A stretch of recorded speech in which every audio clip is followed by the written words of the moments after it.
Hi friends, ఈరోజు beginners కోసం ఒక చిన్న టిప్ చెప్పబోతున్నాను. సాదా బ్లౌజ్కి క్రాస్ బ్లౌజ్కి తేడా ఏంటో చెప్పబోతున్నాను.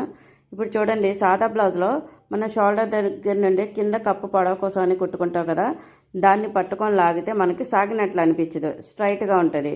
తర్వాత లైనింగ్ వైపు కానీ తర్వాత మళ్ళీ మెయిన్ వైపు కానీ మనం చూసుకుంటే తిన్నగా అడ్డుగా గీతలు ఉంటాయి, స్ట్రైట్గా అడ్డడ్డుగా గీతలు ఉంటాయి. ఓకేనా? అదే మనం సాగు తీసి చూస్తే చూడండి, తిన్నగా ఉంది కదా ఇది.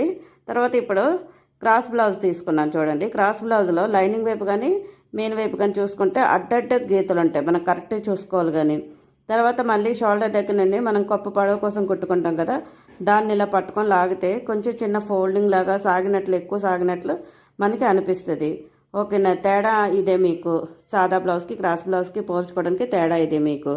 ఓకేనా ఫ్రెండ్స్? నచ్చితే తప్పకుండా లైక్ చేయండి, షేర్ చేయండి. తర్వాత దీనికోసం ఎంతమందికి తెలుసో ఒక చిన్న కమెంట్ చేయండి. బాయ్.